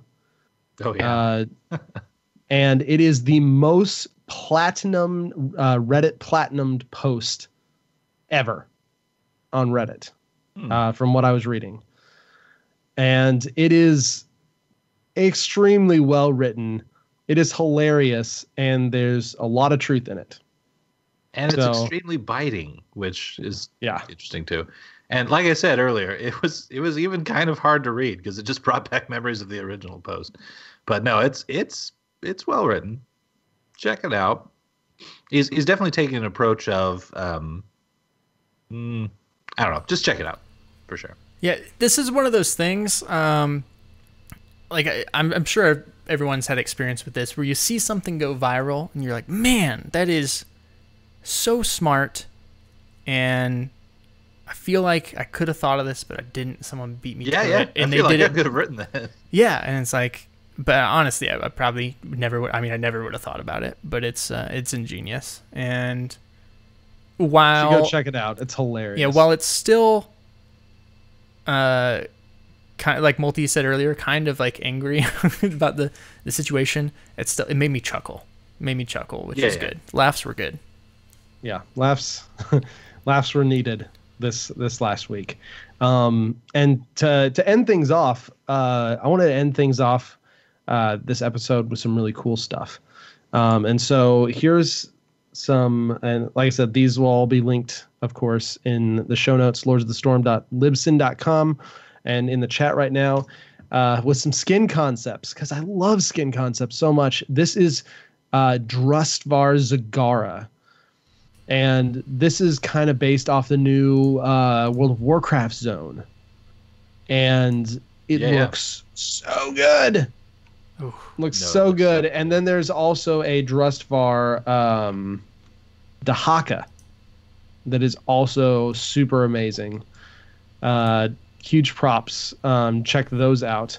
And then also, there's another thread on Reddit, and I'll have the link. It's got a lot of different links to different skins from this user. And let me jump into one another fast. Joseph Kim. And I think I've highlighted some of his stuff before, but now they're all in one easy to check out and read Reddit thread. Purifier Zagara, Cabal, Greymane, the freaking Dragon Knight Blaze, which is one of my favorite things ever. It looks absolutely incredible. Blizzard hire this man. Like, cyberpunk leaming. That Zagara is awesome too. Yeah, he's the one who made Janitor Leoric, by the way. That concept. Oh, the original. Wait, did I skip ahead again here real quick? No. No. I think you're talking about the right guy.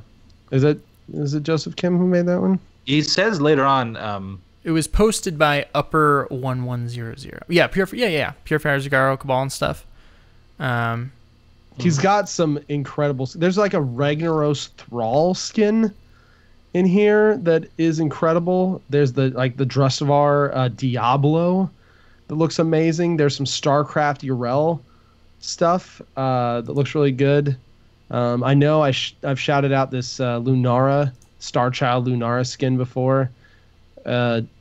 The guy's done some absolutely incredible skins. Check out the entire art station for Joseph Kim, because holy crap.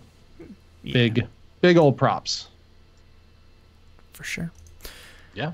All right. Hour 45. Look at that. I told you I didn't know how long it was gonna be. I honestly didn't know if it was gonna be shorter, longer, medium episode. Who knows? Depended on amount of ranting, and I think we had an appropriate amount. It was fine. I hope, and I know there's been a lot this past week of reactions to this stuff. Like I said, both Core and ITN were great last week. I hope that you guys think we brought something else to the table here. Even though we were down on a lot of stuff, I think we're up on a lot of stuff as well after being able to sit on it for a week. But it's a rough one kind of to go out on the end of the year, but also, it's a new year when we're back. New year, new heroes. New year, same game, same core team, same community working on it, same community. Mm-hmm. Game didn't disappear. Nothing happened to the game from a gameplay standpoint overnight between the announcement and now. And between now and then, we've got what's still definitely the best event they've ever done. Yeah. And no question. They could make an announcement tomorrow apologizing for everything they've done and it still wouldn't make it okay. I'm just kidding. I don't want to put that juju on like something else worse coming out tomorrow. Mm-hmm. We're going to leave it where Thursdays are the days, I guess. But before we get out of here, tonight, Multi, why don't you let people know where we can be reached? You can find us first on twitch.tv/HeroesHearth, live Wednesdays at 9 p.m. Central, except again next week we're taking it off because it's the day after Christmas. But then we also have Twitter, Facebook, and Patreon. All of that's geared towards Lords of the Storm. So check us out there. If you're thinking about giving to the Patreon at all, again, we don't do this for the money for sure, but anyone that has ever given even a little bit has genuinely helped out a lot in the ketchup packet arena. You can also find us in-game, certainly. Hopefully after this, I don't know if you guys want to get one in. /join space LOTS. Or we've got Discord, bit.ly/lotsdiscord for ours specifically. You can email us with feedback or questions, lordsofthestorm@outlook.com. And if you want to help us out any other way, say you can't swing the Patreon, totally cool. You could leave a review. So like iTunes, maybe.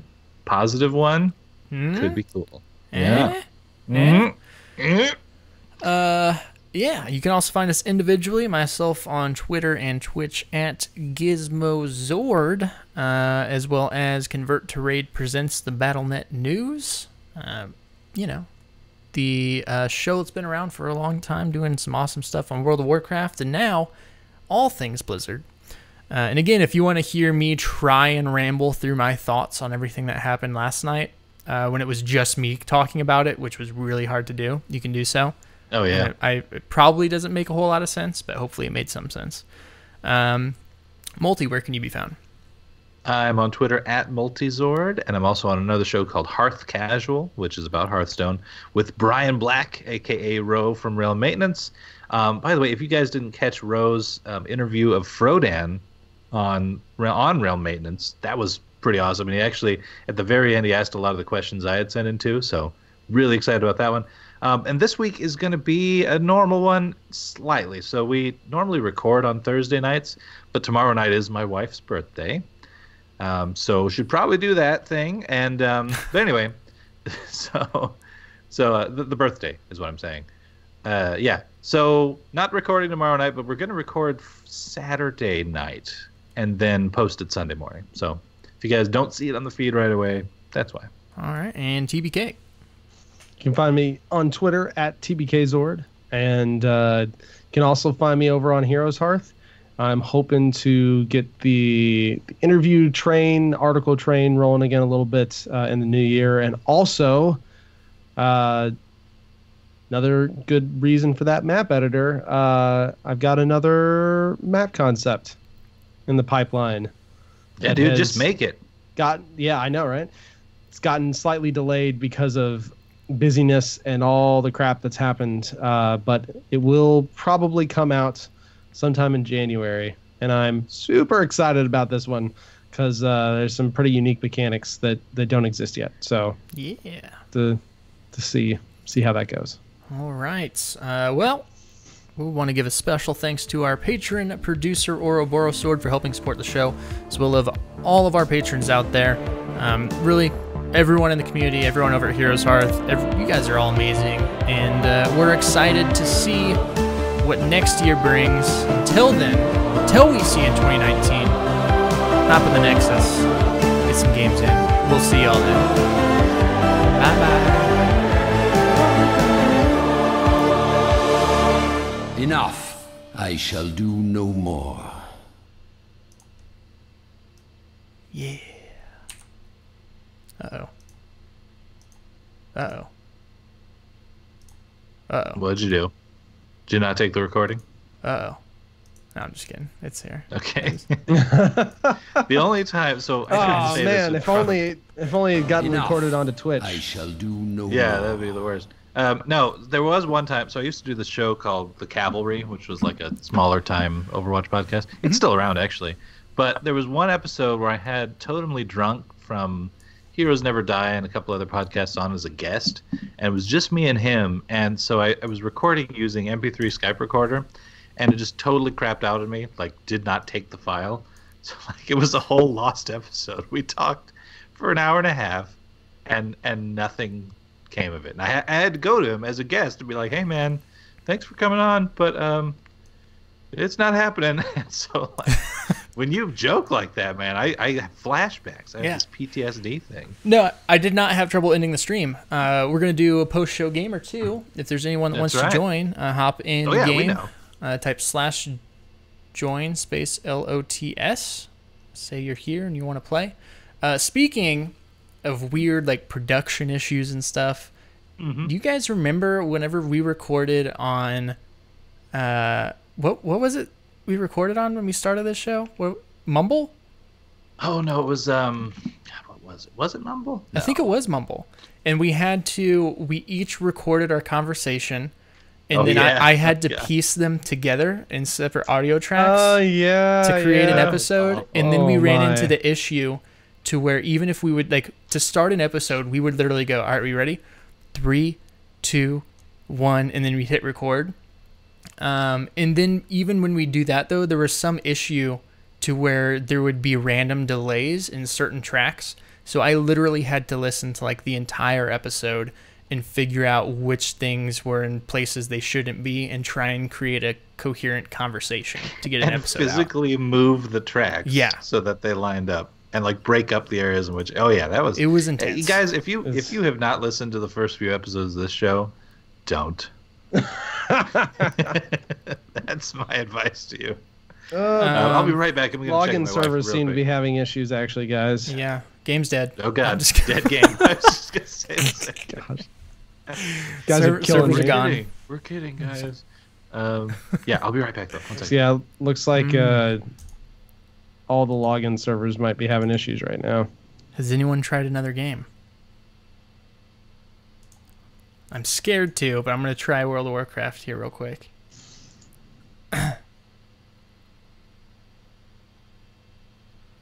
Oh man, the first episodes. Yeah, see, you jinxed it, Greg. Frick. I know. You know how I said last week's episode was awkward to listen to after the fact? No, World of Warcraft launched up.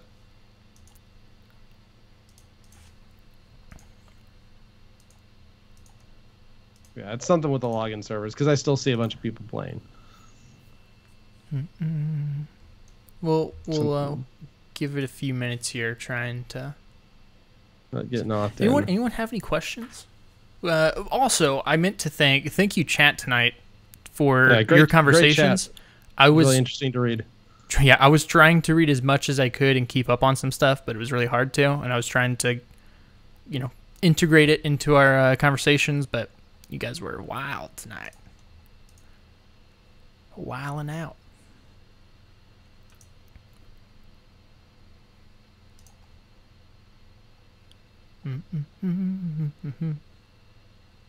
Yeah, I think the HotS, at least specifically HotS login servers, are having issues potentially. You can take this time and go check out that endgame trailer because it's really good. You can. Is that the one is that a different one than the one I have played on the last one we played? Because they've done two? They've done an Avengers one. They've done a Dark Knight. This one maybe? Just came out a few days ago. Okay, let's take a look at it. Let me. Oh shoot. Can you pull it up? Yeah. It might take me a second here because I don't have. What do we think of the new player experience and bringing new players in the community? Interestingly, I wrote a whole article about new player experience a few months back. With Wix, you can. Especially since we're shrinking, the shrinking down a little bit. I think now more than ever is a great time to work on the new player experience. I think now more than ever is a great time to do cross promotional stuff. We saw this a lot last year. There was a ton of cross promotional stuff, especially when 2.0 came out, and I thought it was really, really successful. A lot of people from a lot of other Blizzard games came in to see and play, and a lot of them stayed because they're having a lot of fun. So I would love to see more cross promotional stuff again. I think that'd be a really cool thing, and a redone tutorial. All right, I got this. Okay. So this is, what's it called? In game. Got to unmute it. Well, yeah, I haven't started it yet. Yeah, and lots of people dropped in to get the Genji skin. Don't talk during a movie. Stay on. Hey, Miss Potts. Oh, we've totally played this one. Don't feel better about Nope. this. Yeah. It's brand new. Part of the journey is the end. 5 days ago. Maybe it just got The threat of reposted. being adrift in space with zero promise Maybe. of I don't know. rescue is more fun than it sounds. Food and water ran out 4 days ago. Oxygen will run out tomorrow morning. You guys still on here? That'll be it. Yeah, we're watching the video. Hold on. When I drift off, I will dream about you. It's always you.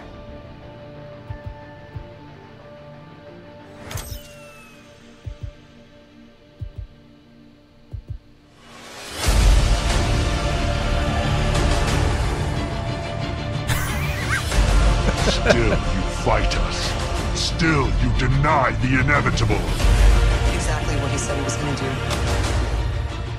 He wiped out 50% of all living creatures. We lost. All of us. We lost friends. We lost family. We lost a part of ourselves. This is the fight of our lives. This is going to work. I know it is. Because I don't know what I'm going to do if it doesn't. Let it end.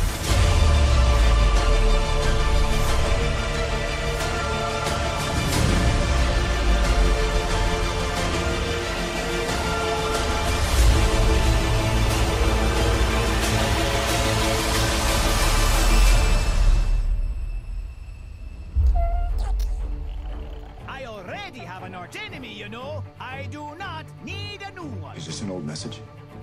Wait! Where am I going? It's the front door.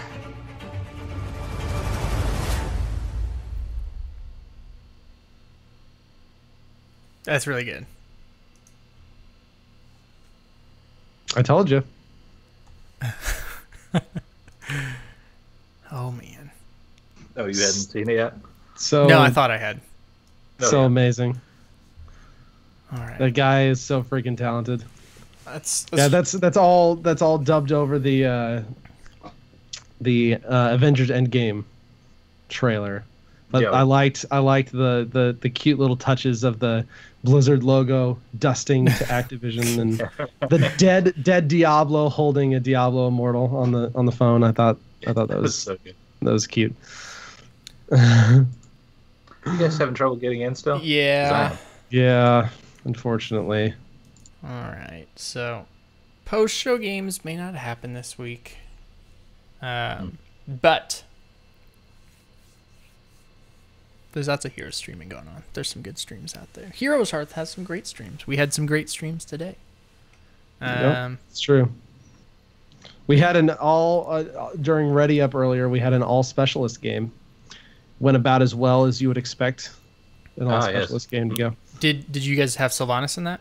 Did you still consider her a specialist? No, it was Murky, Zebo, Probius, Asmodan, and Zagara. We actually did, considering that we had no tank or healer into a real comp. We actually didn't do too bad. Murky can tank if you just absolutely hit the bubble at the exact right time. If you get up to level 20 and get Big Tuna. Big Tuna. Yeah. Big. I'm giving this Big one more Tuna. shot. One more shot.